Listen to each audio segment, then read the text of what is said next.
हमारे साथ इस समय वह 5 साल की मासूम है जिसको पुलिस जीबी रोड के खराब माहौल से निकालकर उसकी एजुकेशन, जो कि उसका सपना है कि वो डॉक्टर बनना चाहती है, उसे बेहतर शिक्षा दिलवाएगी। उस बच्ची से हम बात करते हैं। साथ ही उस बच्ची की मां भी हमारे साथ हैं, जो कि जीबी रोड पे 10 साल से जिस्म फरोशी के दलदल में फंसी हुई हैं। लेकिन इनका सपना है कि इनका जो वक्त बीता वो तो बीत गया, लेकिन इनकी बच्ची का भविष्य सुनहरा निकले, उसके सपने साकार हों। और वो पुलिस अधिकारी भी हैं जो इनकी मदद कर रही हैं, जिनके जरिए ये डीसीपी तक पहुंची और बच्ची को उसके एजुकेशन के लिए एक आश्वासन मिला, एक मदद मिली। अब ये आप कैसे, आपका पुलिस से संपर्क हुआ था? किरण मैम से मेरा संपर्क किसी ने करवाया था। तो आपकी बच्ची का क्या सपना था, कैसे आपको लगा कि ये अच्छा पढ़ना चाहती है, आप इसकी मदद कर पाएंगे? क्योंकि पढ़ने में दिमाग इसका बहुत तेज है। मेरा एक बेटा भी है तो उसका इतना दिमाग उतनी है, लेकिन बेटी मेरी बहुत दिमागदार, जो देखता है उसको यही बोलता है बच्ची बहुत अच्छी है, कहीं भी डालोगे तुम्हारी बच्ची बहुत कुछ बन के निकलेगी। लेकिन मेरी बेटी जब से बोलना शुरू करी तो एक ही लफ्ज बोलती, मैं डॉक्टर बनना चाहती हूँ। इसलिए मैं किरण मैम से मेरा नंबर मिला तो मैं उनसे संपर्क करी कि मैं कहीं ना कहीं मेरी बच्ची को डलवाऊँ, तो मैम ने मेरा सहायता करा।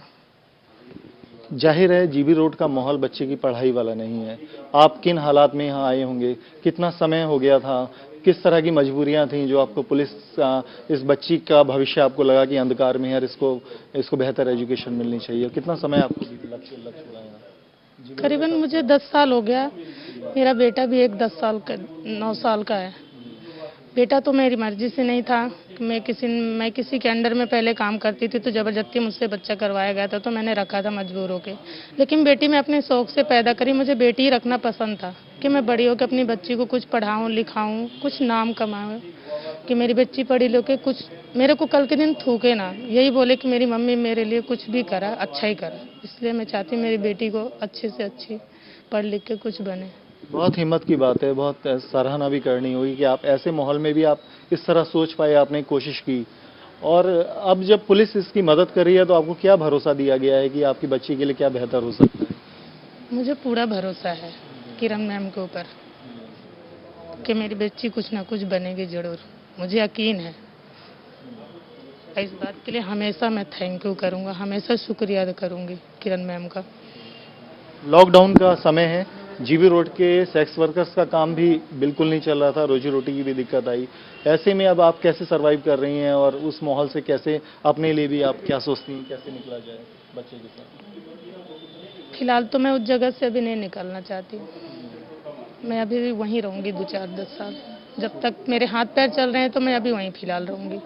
मेरी बच्ची के लिए मैं कुछ करना चाहती हूँ, कुछ बनाना चाहती हूँ, घर द्वार, बस यही मेरा सपना है। हमारे साथ सब इंस्पेक्टर किरण भी हैं, जिनकी मदद से बच्ची को वरिष्ठ पुलिस अधिकारियों से मिलाया गया। इस बच्ची को आज कॉन्वेंट स्कूल में पढ़ाई का आश्वासन मिला है। इसको उन्हीं से जानते हैं क्या पूरे इंतजाम है, किस तरह से बच्ची की मदद कर रहे हैं? मुझे जब चौकी इंचार्ज लगाया गया जीबी रोड का, तो यहाँ पे जो क्राइम होता है वो तो जग जाहिर है। और पुलिस ऑफिसर्स, खासतौर पे हमारे डीसीपी संजय भाटिया साहब ने मुझ पर विश्वास किया और मुझे बताया कि यहाँ पे किस तरह से क्राइम कम किया जा सकता है या ख़त्म किया जा सकता है। तो ख़त्म तो एक समय लगेगा, हर एक चीज़ का अंत होता है, मगर शुरुआत हमने कर दी है। मैंने जब यहाँ पे अपना कार्यभार संभाला तो मैंने सबसे पहले देखा कि यहाँ की जो महिलाएं हैं वो स्वास्थ्य के प्रति अपने आप को अवेयर नहीं हैं। और कोविड के टाइम में भी देखिए कि हर एक को स्वास्थ्य की ज़रूरत थी, तो मैंने इनको योगा करवाया, इनकी हेल्थ की लिए मैंने इनके लिए कैंप लगवाए और साथ ही साथ इनकी आजीविका को चेंज करने के लिए हम इनको वोकेशनल कोर्सेज करा रहे हैं। और हमने इनके लिए डिज़ाइनर दिए बनाने दिवाली पे सिखाए और उनसे जो भी इनकम हुई वो हमने इनको प्रोवाइड करवाई। इसी दौरान मैंने देखा कि यहाँ पे जो सेक्स वर्कर हैं उनके बच्चे हैं, उनके साथ रहते हैं। तो इसी दौरान मुझे यहाँ पर और इनसे मैंने बातचीत की और पता चला कि इनकी जो बच्ची है इनके साथ रहती है।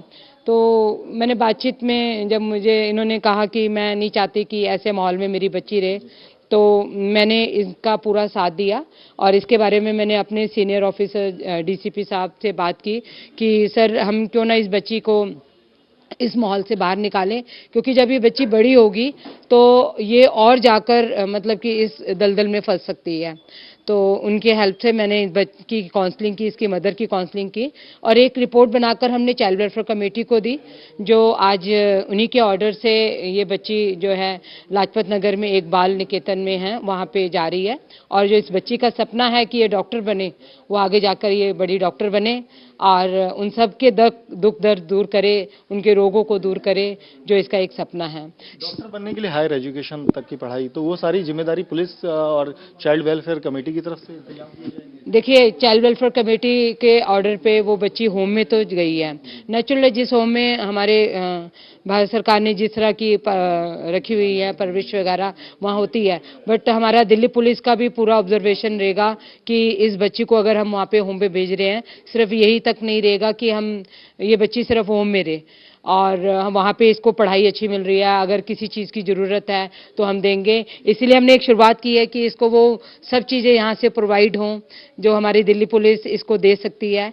और इसका ये जो सपना है डॉक्टर बनने का, अगर इसको एजुकेशन के लिए कोई हेल्प चाहिए, कोई कॉपी किताबों के लिए हेल्प चाहिए या आगे स्टडी के लिए भी हेल्प चाहिए, तो अगर हो सकेगा तो मैं अपनी पे में से भी अगर कुछ बनेगा तो ज़रूर करूँगी। और मैं सिर्फ इसी बच्चे को नहीं चाहती, मैं चाहती हूँ यहाँ से इस माहौल में जितने भी बच्चे रह रहे हैं, हम ज़्यादा से ज़्यादा बच्चों को क्या नाम है अच्छी जगह भेजें, वहाँ पे वो पढ़ लिख सकें, ताकि इस तरह के माहौल में ना रहे। क्योंकि अगर इस तरह से माहौल में रहेंगे तो अपराध भी बढ़ेगा, तो इस तरह से अपराध भी कम होगा। बेटा, आप क्या बनना चाहते हो? आपने बड़ी पढ़ाई की इच्छा जाहिर की है, क्या बने आपका आगे चल के? डॉक्टर। डॉक्टर बनोगे? और अभी आपको पुलिस दीदी और सब लोग मिले, आपको क्या उन्होंने बोला है, कैसा लग रहा है सबसे मिलकर? अच्छा लग रहा है। तो ये आपने ये बच्ची की माँ को भी सुना, पुलिस अधिकारियों को भी सुना, तो जाहिर होता है कि एक माँ के हौसले और पुलिस की कोशिशों से एक बच्ची का जीवन संवरने की दिशा में बढ़ा है। वीडियो जर्नलिस्ट विकास के साथ अवनीश चौधरी, न्यूज नेशन दिल्ली। आपको याद होगा कि जब कोरोना काल शुरू हुआ और लॉकडाउन हुआ, कर्फ्यू लगाया गया, तो जीबी रोड के सेक्स वर्कर्स को इकोनॉमिक परेशानी आई। ये देखा गया कि क्लाइंट्स वहाँ कम हो गए थे और जो सेक्स वर्कर्स थीं उनको विभिन्न तरह की परेशानियों का सामना करना पड़ रहा था, जिसमें lack of logistics, lack of provisioning और बाकी फाइनेंशियल प्रॉब्लम्स थी। उस समय हम लोगों ने, दिल्ली पुलिस खासकर और मध्य जिला ने वहाँ जाकर उनको बहुत सारी ऐसी सुविधाएं मुहैया कराईं, जिसमें राशन भी था, गैस सिलेंडर्स भी थे, दूसरे अन्य सामान भी था, और साथ साथ हमने एक साइकोलॉजिकल चेंज लाने की कोशिश करी, जिसमें हुनर ज्योति के प्रोग्राम के थ्रू उनको दिए बनाने का काम हमने सिखाया और करवाया, और जो बाद में हमने खरीद भी लिए दिए। तो इस प्रकरण के दौरान वहाँ बातचीत करते हुए एक छोटी बच्ची मिली। इसी पूरे प्रकरण में बातचीत करते हुए हमें एक छोटी बच्ची मिली, जिससे हमने जब पूछा कि बच्चे आप बड़े होकर क्या बनना चाहते हो, तो उस छोटी बच्ची ने कहा कि वो बड़े होकर डॉक्टर बनना चाहती है। ये हमारे जो बात थी दिल को छू गई, और हमने ये सोचा कि अगर ये बच्ची यहाँ रहेगी, इस माहौल में रहेगी, तो शायद वो सपना पूरा ना कर पाए जो वो सपना देख रही है। तो हमने बात करके एक चिल्ड्रन होम से बात करके उस बच्ची को शिफ्ट कराने की हमने उसकी माँ से बात करी। माँ भी रेडी थी, जो माँ एक सेक्स वर्कर है, और हमने प्रक्रिया पूरी कंप्लीट कर ली है, और अभी कोरोना टेस्ट बच्ची का चल रहा है, वो हम शिफ्ट कराएंगे, और जल्द ही एक जो है उस बच्ची को वहाँ शिफ्ट करा के मेंटरिंग हम लोग करेंगे, और ये रेगुलर बेसिस पे मॉनिटर करेंगे। साथ साथ हम जो है ये भी देखेंगे कि बच्ची का विकास ठीक तरीके से वहाँ हो रहा है। हमारे पास बहुत सारे लोग जुड़ रहे हैं, कुछ ऐसे संस्थाएं आई हैं जो बच्ची को मेंटोर करने के लिए तैयार हैं, और वो पूरा मॉनिटर करेंगी कि जो सुविधाएं उस बच्ची को मिलनी चाहिए और जैसा माहौल मिलना चाहिए, ताकि वो बच्ची जो कह रही थी वो कॉन्वेंट स्कूल में पढ़ना चाहती है, डॉक्टर बनना चाहती है, वो कर सके जो वो करना चाहती है। उसे किसी तरीके की फाइनेंशियल या एटमॉस्फेयर की वाली मजबूरी ना रहे, जिसमें वो जो है अपना सपना ना पूरा कर पाए। हमारा ये ऐसा मानना है कि अगर इस जगह रहेगी तो शायद वो माहौल नहीं मिलेगा वो परवरिश नहीं मिलेगी, ना एजुकेशन मिलेगी और ना ही शायद वो लॉजिस्टिक सपोर्ट मिलेगा। तो इस बच्ची को हमने शिफ्ट कराने का सोच लिया है। एक आध दिन में ये बच्ची वहाँ पर चली जाएगी। उस साथ साथ हम मॉनिटर करेंगे, माँ भी उसकी मॉनिटर करेगी। माँ हमारे साथ है और रेगुलर हमारे से टच में है और हम उम्मीद करते हैं कि वो अपना सपना साकार करेगी और बड़े होकर डॉक्टर बनेगी। करीब 10 सालों से जीबी रोड के कोठों पर जिस्म फरोशी कर रही एक मां ने ठान लिया कि वह अपनी बच्ची को इस दलदल में गिरने नहीं देगी। आखिरकार एक मां की कोशिश और पुलिस की सहायता से वह बच्ची जीबी रोड के गंदे माहौल से निकलकर अच्छी परवरिश और बेहतर शिक्षा पा सकेगी। और इसके साथ ही जीबी रोड की सैकड़ों सेक्स वर्कर्स को यह उम्मीद जागी है कि पुलिस और प्रशासन की मदद से उनके बच्चों का बेहतर भविष्य तैयार किया जा सकता है। वीडियो जर्नलिस्ट अभिजीत के साथ अवनीश चौधरी, न्यूज नेशन दिल्ली।